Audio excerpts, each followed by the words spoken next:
In the summer of 2003, a small team working inside a Santa Monica marketing company called Universe launched a side project. It had no grand business plan and no outside funding. It was built in barely more than a week by a group of employees, led by a marketer named Chris DeWolf and a programmer named Tom Anderson, who wanted to copy a site called Friendster that had briefly become a sensation before its own servers buckled under the weight of its users. That side project was called MySpace, and within a few years it would become the most visited website in America, valued at billions of dollars, before collapsing into a case study that business schools still teach today. MySpace launched in August of 2003, and it grew almost immediately. Unlike Friendster, which struggled to keep its pages loading during a surge of new members, MySpace let people join instantly, decorate their own profile pages with custom colors, backgrounds, music, and blinking graphics, and connect with musicians and bands directly.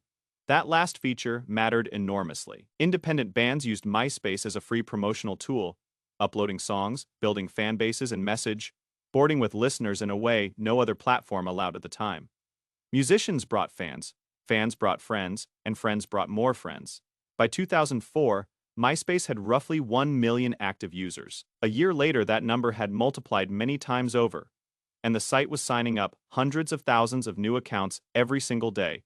One small design choice drove enormous engagement, a feature called the Top 8, which let every user publicly rank their closest friends on their own profile page. It sounds trivial in hindsight, but it turned friendship itself into a public, constantly renegotiated status symbol, and it kept millions of teenagers checking back daily just to see who had been added, dropped, or reshuffled. The rapid growth caught the attention of media mogul Rupert Murdoch's News Corporation, which was hunting for a foothold in the internet after largely missing the first wave of the web.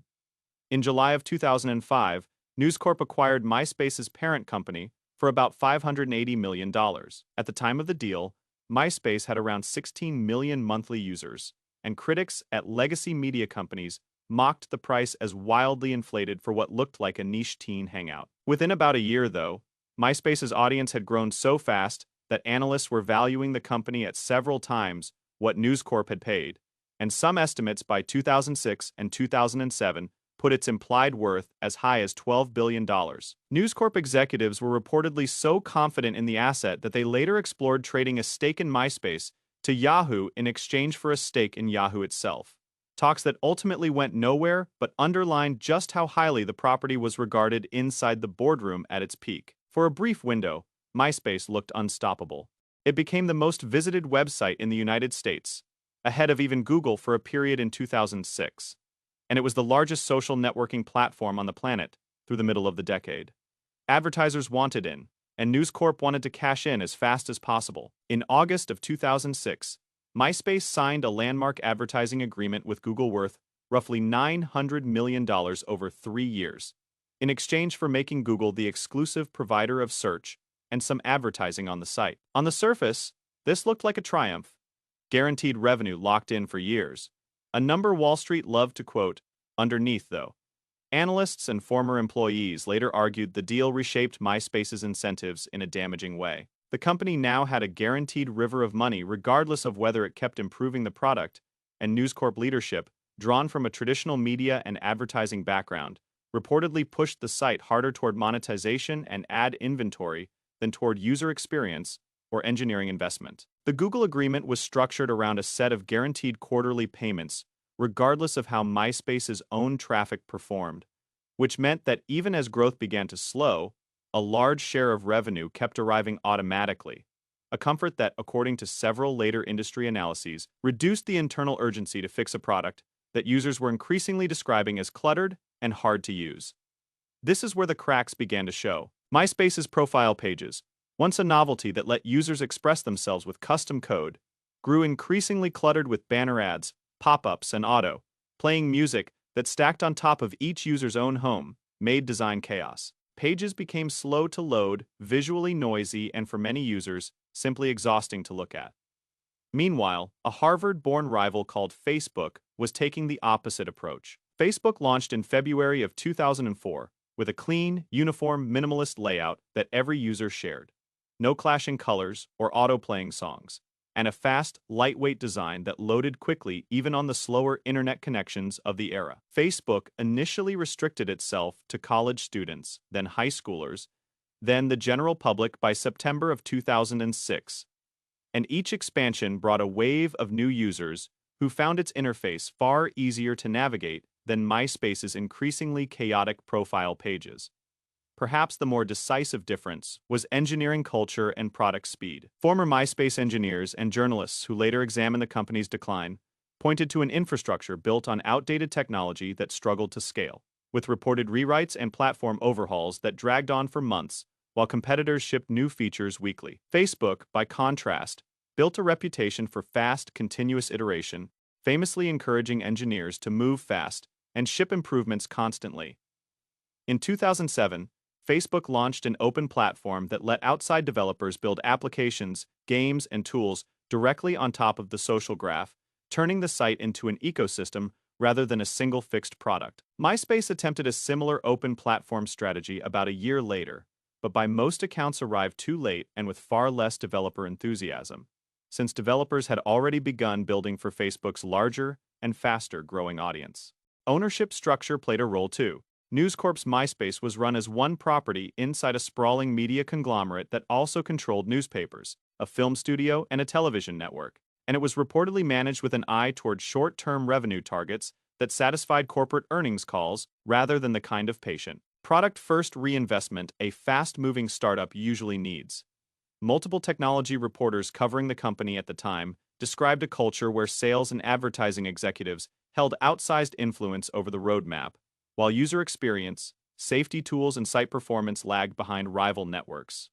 Internal leadership also grew unstable. Between 2006 and 2009, the company cycled through repeated changes in strategy and priorities, several rounds of internal reorganizations and layoffs, and mounting friction between the original founders and their corporate parent about where to take the product next. The turning point came in the spring of 2008, when Facebook passed MySpace in worldwide unique visitors, according to Comscore data, even as MySpace still led among United States visitors for a while longer. Then in April of 2009, Facebook overtook MySpace in unique United States visitors as well, a milestone widely covered by technology press as the moment the balance of power in social networking had permanently shifted. By April of 2008, MySpace was still drawing around 115 million monthly visitors worldwide, a genuinely massive number. But the trend line told the real story. Facebook's user base was compounding month over month, while MySpace's growth had flattened and then begun to slide. Just days after that milestone became public, News Corp removed co-founder Chris DeWolf as chief executive, replacing him with a former Facebook executive named Owen Van Natta in an attempt to import some of the very culture that had just defeated the company. Co-founder Tom Anderson also stepped back from his day-to-day leadership role around the same period. Van Natta lasted barely a year before being replaced himself, and a rotating cast of subsequent leaders each tried different fixes, more redesigns, new emphasis on entertainment content, deeper integration with music, without ever reversing the decline in active users.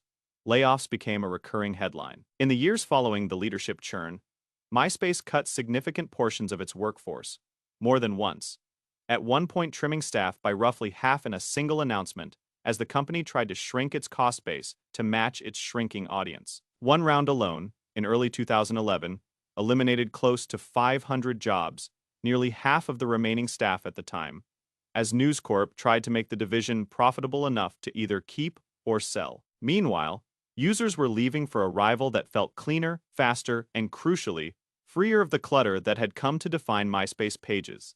Advertisers followed the users, and MySpace's once-envied revenue base began eroding along with its traffic. The site attempted a major relaunch in October of 2010, unveiling a redesigned interface intended to reposition MySpace as an entertainment and music discovery hub, rather than a general social network, betting that it could survive by narrowing its focus instead of competing head-on with Facebook.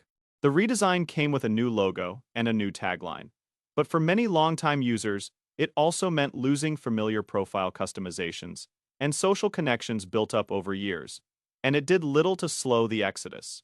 By 2011, News Corp had concluded the experiment had run its course. In June of that year, the company sold MySpace to an online advertising firm called Specific Media, with the pop star Justin Timberlake joining as a minority investor and creative director to help relaunch the brand around music. The sale price was reported at approximately $35 million, a figure that stunned observers when set against the $580 million News Corp had paid just 6 years earlier, a loss of roughly 94% of the original purchase price, not counting the additional hundreds of millions News Corp had invested in the platform along the way. Analysts and journalists covering media business at the time described the deal as one of the most dramatic value destructions in the history of the internet industry, a cautionary tale about how quickly a category leader could be dethroned.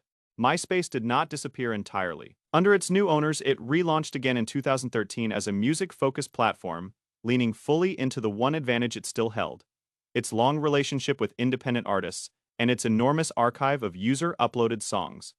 It found a smaller, steadier niche audience there for years, far from its old ambition of being the world's dominant social network. Then, in a later database migration, MySpace acknowledged losing a vast amount of that music archive, reportedly around 50 million songs uploaded by roughly 14 million artists and users over more than a decade, a loss condemned by musicians and archivists as an accidental erasure of a meaningful slice of early internet music culture and a fittingly ironic coda for a company that had once been built entirely on the promise of connecting bands with fans.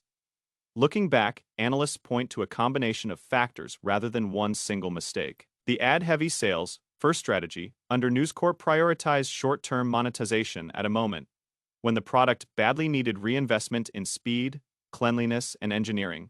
The extraordinary, largely fixed, revenue Google advertising deal removed some of the financial pressure that might otherwise have forced faster innovation. A cluttered, customizable design that once felt like MySpace's greatest strength became, as the web matured and users wanted simplicity, one of its greatest weaknesses. Facebook's clean interface, faster technical execution, and open developer platform outpaced MySpace's slower, more fragmented decision, making at almost every turn. And a large media conglomerate's ownership structure, built for managing television networks and newspapers, proved poorly suited to the pace required to run a technology company competing for the attention of a generation. The story of MySpace endures as one of the clearest lessons in internet history. Being first to a massive audience guarantees nothing if the product experience and organizational speed cannot keep pace with a leaner, faster challenger. A company can own the largest stage in the world and still lose it within a few short years, not through any single scandal, but through a slow accumulation of decisions that valued short-term revenue over long-term user experience. MySpace once controlled the attention of hundreds of millions of people. It is remembered today less as the platform that invented the modern social network and more as the platform that proved just how quickly that kind of dominance can be lost.